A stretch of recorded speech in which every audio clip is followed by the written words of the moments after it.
नमस्कार। सजीव phone in कार्यक्रम कृषि दर्शन में आप सभी का स्वागत है। मैं हूं आपका मित्र स्वदेश श्रीवास्तव। किसान भाइयों, कल ही हमने आज़ादी का अमृत महोत्सव मनाया, यानी 75वां स्वतंत्रता दिवस कल हमने पूरे धूमधाम से देश में मनाया। आप सभी को स्वतंत्रता दिवस की हार्दिक शुभकामनाएं। किसान भाइयों, इन 75 वर्षों में हमने बहुत कुछ हासिल किया है। देश का पूरा नक्शा बदल चुका है, गांव-गांव तक सड़कें पहुंची हैं। सारा, चाहे कृषि विकास की बात हो, चाहे अन्य तरह की योजनाएं हों, आम आदमी तक उनकी पहुंच बढ़ी है। यही स्वतंत्रता की सबसे बड़ी उपलब्धि है। आज हमारा देश स्वतंत्र प्रभुत्व संपन्न लोकतंत्रात्मक गणराज्य के रूप में पूरे विश्व में सबसे अग्रणी देशों में गिना जाता है। तो किसान भाइयों, स्वतंत्रता के बाद जो कृषि क्षेत्र में परिवर्तन आए हैं, उनमें बहुत तेज़ी से जो बदलाव हुए हैं उनको हम देख रहे हैं, महसूस कर रहे हैं। कृषि उत्पादन बहुत तेज़ी से बढ़ रहा है, कृषि यंत्रीकरण बहुत उसमें विकास हुआ है। साथ ही किसान भाइयों की आर्थिक दशा में भी बड़े बदलाव हुए हैं। इस सब की एक छोटी सी झलक जो कि मध्य प्रदेश के कृषि विकास को बताती है, कृषि विकास योजनाओं के ज़रिए, इस पर आज हम चर्चा करने जा रहे हैं श्री रविंद्र मोदी साहब के साथ, जो कि उप संचालक कृषि हैं, संचालनालय कृषि में आप पधारते हैं। नमस्कार रविंद्र मोदी साहब। श्रीवास्तव जी। तो किसान भाइयों, रविंद्र मोदी साहब से हम बात करें और जानेंगे कि क्या कुछ नए चीज़ें आ चुकी हैं कृषि क्षेत्र में, और आप जिन योजनाओं को देख रहे हैं उसमें क्या कुछ और नई संभावनाएं जन्म ले रही हैं।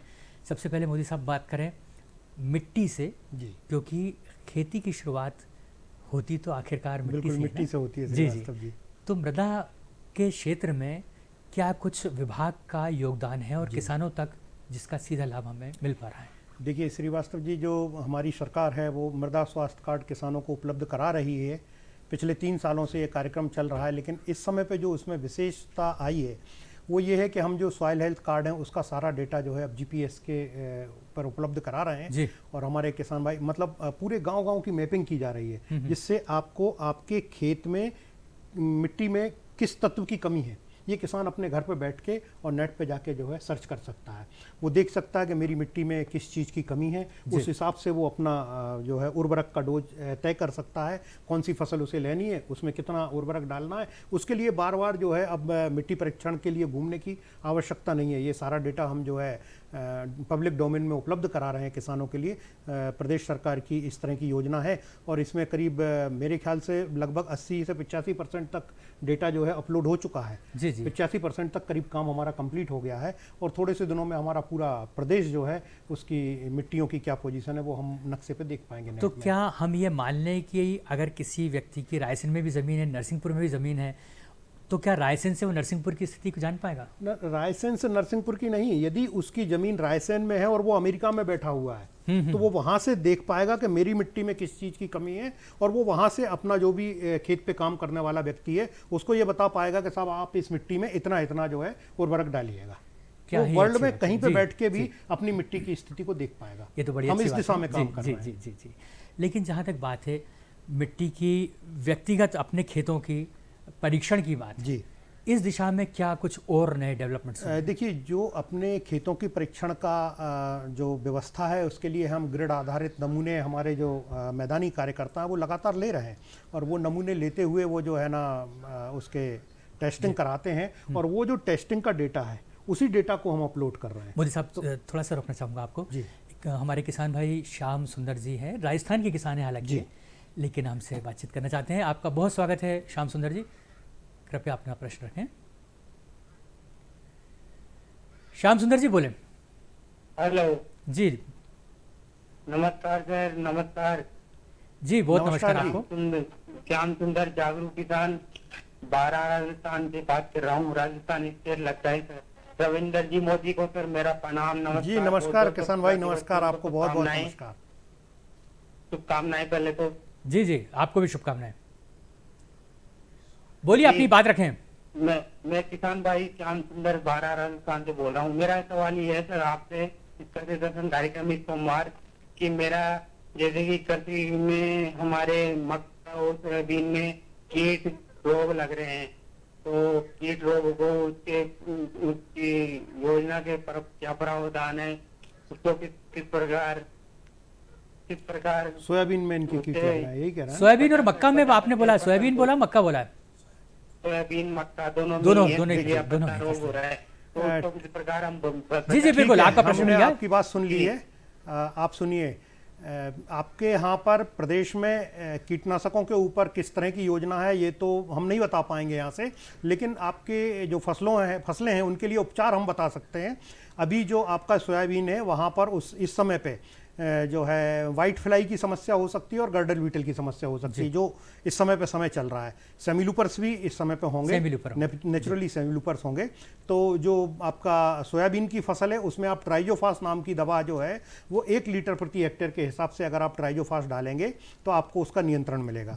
अब रही बात मक्के की, तो मक्का में जो है मुझे जहाँ तक लगता है इस समय पे मक्का में सूट बोरर की प्रॉब्लम हो सकती है, तना-छेदा के लिए हो सकती हैं।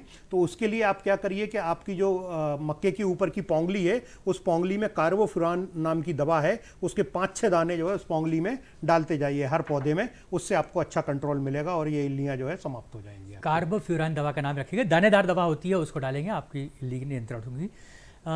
ये तो बात हुई हमारे किसान भाई की। और किसान भाई जो हमसे बातचीत करना चाहते हैं उनको फ़ोन नंबर पता है लेकिन एक बार दोहरा देते हैं, 0755 भोपाल का कोड और 2660049। अगर आप मोबाइल से सीधे फ़ोन लगाना चाहते हैं तो 1800-233-0040 इस नंबर पर फ़ोन कीजिएगा, आपको उसमें शुल्क भी नहीं लगेगा। आपका प्रश्न हमारे लिए बड़ा महत्वपूर्ण होता है, ज़रूर से बात कीजिए और अपनी समस्या का समाधान कीजिए। मोदी साहब, हम बात कर रहे थे मिट्टी परीक्षण के बारे में। क्या कुछ लैब्स बड़ी हैं, प्रयोगशालाएं और ज़्यादा बढ़ाई गई हैं और किस तरीके की सुविधा दे रहा है शासन? हाँ, नेचुरली हम लोगों ने जो पिछले दिनों में प्रयास किए हैं, अभी तक क्या था कि हम जिला स्तर तक पहुँचे थे, हम जिला स्तर तक ही मिट्टी परीक्षण लैब को स्थापित कर पाए थे, लेकिन हमारी सरकार ने इसमें बहुत ही अभिनव प्रयास करते हुए और विकासखंड लेवल पे लैब स्थापित किए हैं। हम 313 लैब के साथ में जो है अब काम कर रहे हैं और 313 लैब जो है काम कर रही हैं, उनमें टेस्टिंग हो रही है। हर विकासखंड लेवल पे आपको सॉइल टेस्टिंग की पर्याप्त और निःशुल्क है। किसान भाई स्वयं भी अपना नमूना ले जाके और उसको टेस्ट करा सकते हैं और उनको सॉइल हेल्थ कार्ड मिल सकता है। बस मतलब उनको जिला स्तर पे जाने की जरूरत नहीं है। ज़रूर, हम चाहेंगे आप ये भी सलाह देते हैं कि नमूना ठीक से कलेक्ट करें जिससे कि रिजल्ट अच्छे मिले। देखिए, नमूना कलेक्ट करने के लिए हम लोग समय समय पे अपने कई सारे प्रोग्रामों में आप लोगों को बताते रहे हैं कि नमूना किस तरह से कलेक्ट करना है। अभी तो इस समय पे आपके खेतों में फसल खड़ी है तो नेचुरली आप इस समय पे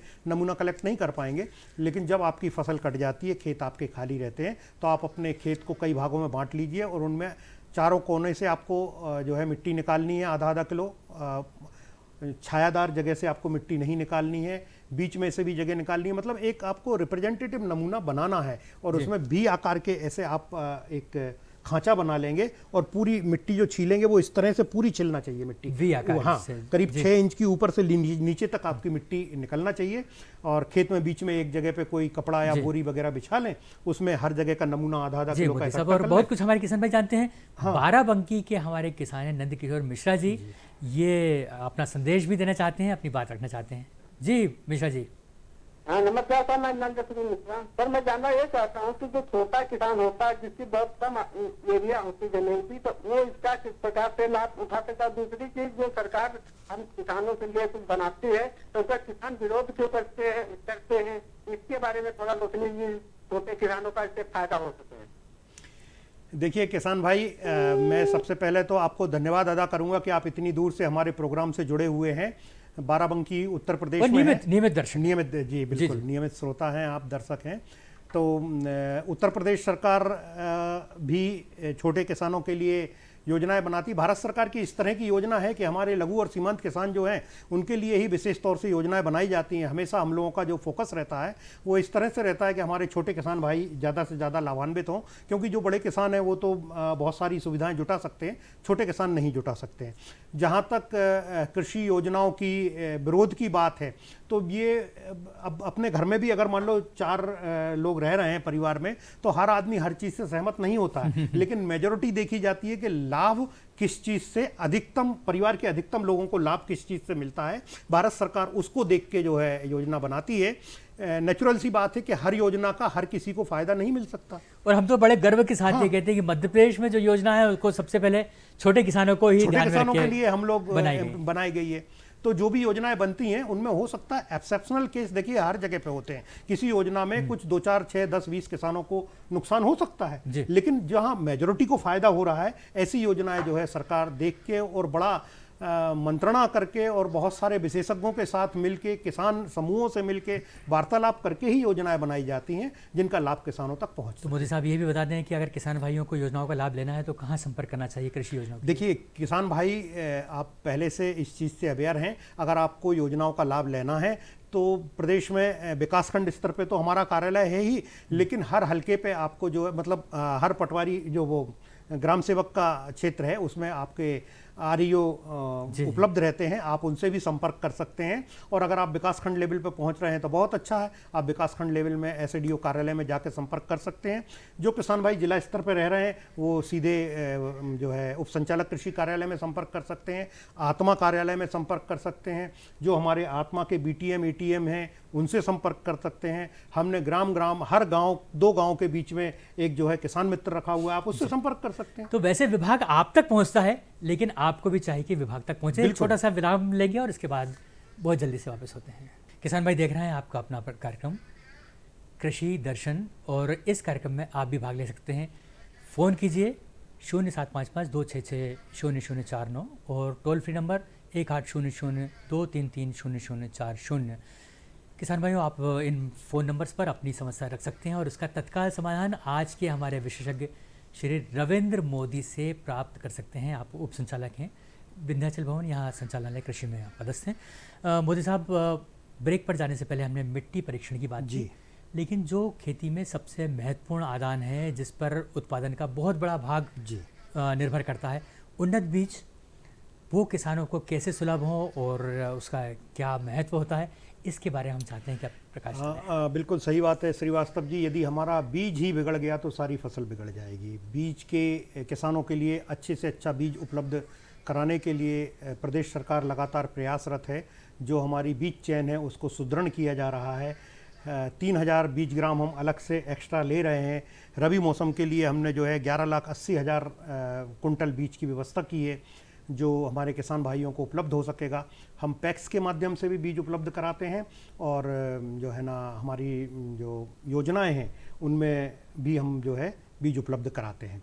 तो किसान भाई बीज ग्राम योजना का लाभ हमारे सीधे वरिष्ठ कृषि विकास अधिकारी के कार्यालय में जाके प्राप्त कर सकते हैं।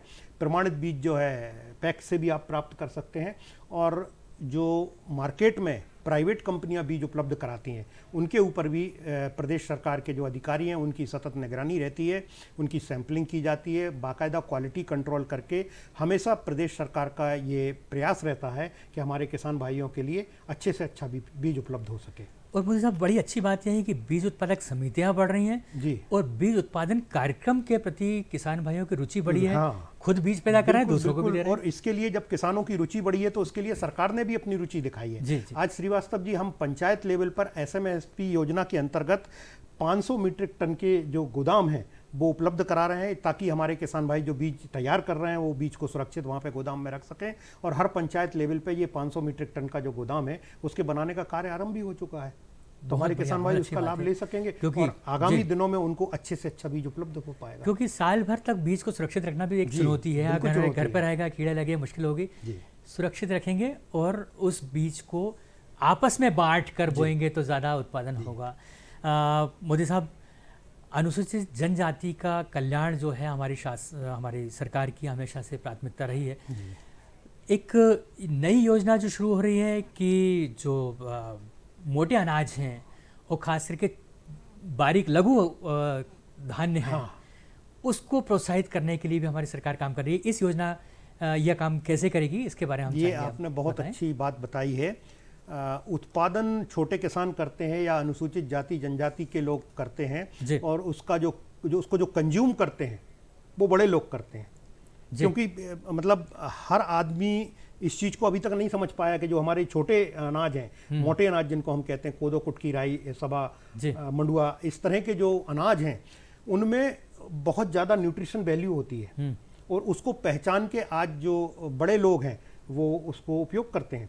आप शायद विश्वास नहीं मानेंगे, मैंने पिछले शायद 2 वर्षों से गेहूं लगभग त्याग दिया है, एकदम 100% नहीं, लेकिन मतलब सप्ताह में 6 दिन तक मैं प्रत्यक्ष उदाहरण, हाँ, बाजरा और ज्वार ही सप्ताह में 6 दिन में खाता हूँ जी। और चावल की जगह पे मैं कोदो कुटकी खाता हूँ। और आप जब उपयोग करेंगे तो आपको बहुत अच्छा लगेगा, मतलब एक जो उसके अंदर एरोमा और एक टेस्ट है वो आप जब उसको खाएंगे ना तब आप उसको महसूस कर पाएंगे, ऐसे बताने से उसको महसूस इस सूची में आप मुझे भी जोड़ सकते हैं, क्योंकि आज शाम के समय में हम लोग ऐसे ही मोटे अनाज होना चाहिए ले रहे और हैं। इन मोटे अनाजों को बढ़ावा देने के लिए, उन किसानों को प्रोत्साहित करने के लिए, क्योंकि क्या है, ये सारे जो मोटे अनाज हैं ये जो है अनुसूचित जनजाति क्षेत्रों में ज़्यादा होते हैं और हमारे बहुत छोटे छोटे किसान इसको लगाते हैं।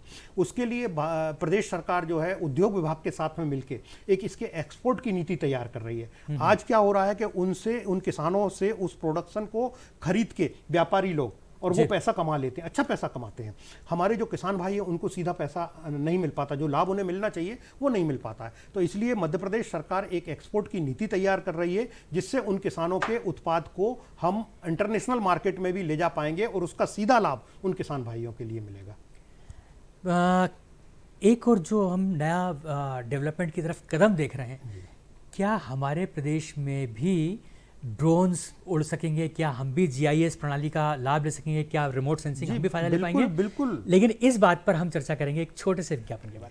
किसान भाई देख रहे हैं आपका अपना कार्यक्रम कृषि दर्शन, और आज हम बातचीत कर रहे हैं इस कार्यक्रम में श्री रविंद्र मोदी साहब से, जो कि उप संचालक कृषि हैं। मोदी साहब, जैसे ही मैंने कहा कि आधुनिक तकनीकों का प्रयोग जी मध्य प्रदेश की ओर भी बढ़ चला है, क्या कुछ नए इसमें विकास?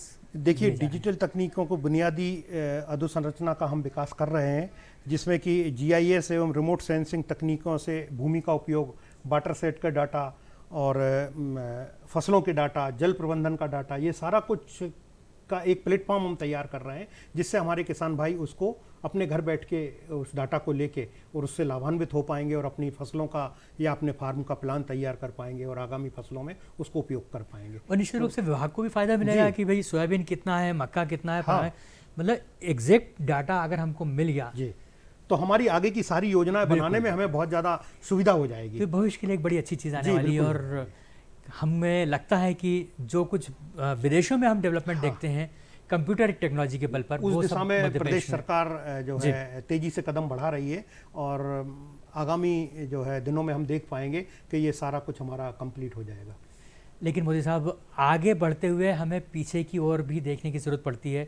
हमारी परंपरागत जो कृषि की जो प्रणाली है वो उसकी तरफ उसका विकास हो रहा है कि नहीं?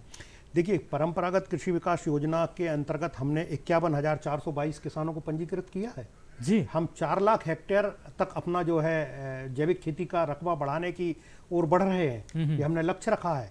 और जैविक खेती की तरफ भी भारत मतलब प्रदेश सरकार का पूरा ध्यान है। आज क्वांटिटी की अपेक्षा हम क्वालिटी की ओर बढ़ रहे हैं, इसलिए हमें जैविक खेती की आवश्यकता है। हम देख रहे हैं पिछले दिनों में जो हम उर्वरक का और कीटनाशक का अंधाधुंध उपयोग करते रहे हैं, उसकी वजह से मिट्टियां खराब हो रही हैं और ये किसानों को भी जानकारी में आ गया है। अब हमारे किसान भाई इसको समझ रहे हैं, तो इसलिए हम PGS सिस्टम के थ्रू और जो है ना परंपरागत कृषि विकास योजना के थ्रू हम इस तरह के कार्य कर रहे हैं और हमारे किसान भाई उससे लाभान्वित हो रहे हैं जी। और हमने देखा कि एपिडा और हमारी जो अन्य सर्टिफाइंग एजेंसी है वो भी इस दिशा में तो लगभग 25% से ज़्यादा, मतलब 1/4 से ज़्यादा हमारे पास एरिया है पंजीकृत। ये एक बड़ी अच्छी उपलब्धि है हमारे प्रदेश के किसानों के लिए कि जैविक खेती की तरफ उनका बराबर ध्यान है और हमारा विभाग जो है लगातार किसान भाइयों की सहायता ऐसे किसान जो उत्साही हैं जैविक खेती के लिए, उनके लिए पूरी सुविधा विभाग उपलब्ध कराता है। वो विभाग में जाके और संपर्क कर सकते हैं और PGS के उसमें रजिस्टर्ड हो सकते हैं। और जिनका जो है एपिडा की तरफ रुझान है तो वो हमारा जो बीज प्रमाणी वो है क्या नाम से जैविक बीज प्रमाणीकरण संस्थान, वहाँ पे संपर्क करके और वहाँ से रजिस्टर्ड हो सकते हैं। वहाँ से उनको प्रमाण पत्र मिलेगा तो वो एक्सपोर्ट के क्षेत्र में भी जा और सकते हैं। जैविक बाजार जो है वो बहुत अच्छा, बहुत तेजी से उभर कर बहुत सामने तेजी आ से रहा बढ़ रहा है श्रीवास्तव जी। आज आप बड़े शहरों में किसी भी मॉल में जाएंगे, आपको वहाँ पे एक जैविक का काउंटर अलग मिलेगा जी जी। और वहाँ पे जो चीज़ें आम जो वस्तु का भाव है उससे कई गुने भाव पे जो है चीज़ें बिक रही हैं और लोग खरीद रहे हैं। मैंने अभी जैविक गुड़ एक मॉल से खरीदा जी। 85 रुपए किलो। अब सोचिए आप, वही गुड़ है जो किसान भाई 30, 35, 40 रुपए हाँ। बेचते हैं। तो लेकिन आप जैविक अगर करेंगे तो नेचुरल आपको अच्छा उसका रिटर्न मिलेगा। मोदी साहब जानना चाहेंगे राष्ट्रीय खाद्य सुरक्षा मिशन ये क्या योजना है और किस तरह से किसान भाइयों को मदद देखिए, करती है? राष्ट्रीय खाद्य सुरक्षा मिशन एक विस्तृत योजना है। इसके कई सारे कंपोनेंट हैं। इसमें जो हम विशेष तौर से इस समय पे काम कर रहे हैं वो तिलहन विकास के लिए काम कर रहे हैं। हालांकि दलहन और तिलहन और धान्य इन सभी फसलों के लिए जो है खाद्य सुरक्षा मिशन है, लेकिन खाद्य सुरक्षा मिशन में प्रदेश सरकार का और केंद्र सरकार का जो इस समय पे ज़्यादा जोर है वो दलहन और तिलहन के ऊपर है। पिछले दिनों हमने देखा कि तेलों के भाव जो है बहुत ज़्यादा ऊंचे चले गए हैं। तो प्रदेश सरकार ने इस बार जो लक्ष्य रखा है वो 1 लाख हेक्टेयर करीब सरसों का क्षेत्र बढ़ाने का लक्ष्य प्रदेश सरकार ने रखा है और हमारे किसान भाई भी इस ओर ध्यान दें। मैं किसान भाइयों से ये निवेदन करूंगा कि आप लोग धान्य फसलों से दलहनी और तिलहनी फसलों की तरफ अगर रुझान करेंगे तो आपको अच्छा रिटर्न भी मिलेगा और उत्पादन भी अच्छा मिलेगा। तो और सरकार की अभी आवश्यकता भी है। तेलों के लिए आत्मनिर्भरता, जी, ये उद्देश्य लेकर ये अभियान चल रहा है और सरसों की खेती का रकबा तेजी से बढ़ रहा है, तो बड़ी अच्छी सी बात है। हम जानना चाहेंगे कि फसल बीमा जो है जी वो किस तरीके से किसान भाइयों को लाभान्वित कर रही है? अभी पिछली कब तक का हमारा फसल बीमा का अभी काम चल रहा है और प्रदेश सरकार दूसरे अगर प्रदेशों को देखा जाए जी तो उनमें मध्य प्रदेश सरकार सबसे ज़्यादा जो है क्षतिपूर्ति बंटवाने वाली सरकार है। और फसल बीमा योजना का जो शुरुआत हुई थी जी, भारत के प्रधानमंत्री जी ने जो शुरुआत की थी वो भी मध्य प्रदेश से ही की थी। जी। अभी तक जो फसल बीमा का मुआवजा बांटा है वो 9,282 करोड़ रुपए जी किसानों को बांटा गया है और 47,62,000 किसान इससे लाभान्वित हुए हैं श्रीवास्तव जी। और ये आंकड़ा जो है पूरे भारतवर्ष में सबसे ज्यादा है। और अभी हमने 18-19 तक का भुगतान कर दिया है। अभी सिर्फ हमने 18-19 तक का ही भुगतान किया है। अभी जो आगामी वर्षों के भुगतान हैं वो प्रक्रियागत हैं और हम शीघ्र ही हमारे किसान भाइयों को वो पैसा भी वितरण कराने की स्थिति में होंगे जी। और किसान भाई फसल बीमा से बहुत ज़्यादा लाभान्वित हो रहे हैं, ये अच्छी तरह से किसान भाई जानते हैं हमारे। इस वजह से किसान भाइयों का रुझान फसल बीमा योजना की तरफ बहुत है। और मैं हर किसान भाई से ये निवेदन करूँगा कि जिनके हलके में वो फसल अधिसूचित है तो उसमें एक भी क्षेत्र ऐसा नहीं छूटना चाहिए जो कि बीमित ना हो जी। तो उनको वो फसलें बीमित कराना चाहिए। जो तहसील स्तर पर अधिसूचित हैं उनको भी कराना चाहिए, जो जिला स्तर पर अधिसूचित हैं। और वो फसल अगर आप लगा रहे हैं तो बीमा का लाभ जरूर किसान भाई को लेना चाहिए। ये क्या है कि आड़े वक्त में हमारे किसान भाई के लिए बहुत बड़ा एक सपोर्ट सिस्टम है जो हमारे किसान भाई को सपोर्ट देता है। मोदी साहब जानना चाहेंगे आत्मनिर्भर भारत के अंतर्गत आत्मनिर्भर मध्य प्रदेश का जो अभियान चल रहा है उसकी क्या गति है? आत्मनिर्भर मध्य प्रदेश का रोड मैप हमने तैयार किया है 2023 तक के लिए। हमने उसमें बहुत सारे काम लिए हैं जिसमें कृषि क्षेत्र एक विस्तृत क्षेत्र है। कृषि क्षेत्र के लगभग 52-53 कंपोनेंट पे हम काम कर रहे हैं जी। उसमें जो है कई सारी जो हमारे उसमें प्रदेश में 93,000 गड्ढेदार ज़मीनें हैं उनका उपचार करके वहाँ पे जो है ना फलदार फूलदार पौधे लगाने का कार्यक्रम किया जा रहा है। बीज ग्राम 3,000 एक्स्ट्रा बीज ग्राम बनाने का कार्यक्रम लिया जा रहा है। हर किसान भाई को जो है मुफ्त सॉइल हेल्थ कार्ड उपलब्ध कराने का कार्यक्रम लिया जा रहा है। उसमें हर जिला लेवल पे एक जो है अत्याधुनिक लैब की व्यवस्था की जा रही है।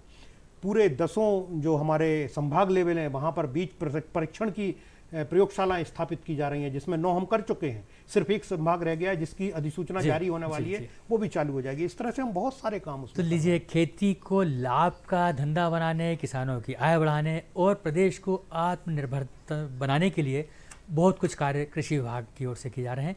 आज इसका की एक झलक हमने देखी। मोदी साहब आपका बहुत बहुत धन्यवाद। और किसान भाइयों, इसी के साथ समय हो चला है आपसे आज्ञा लेने का, तो विदा दीजिए। नमस्कार।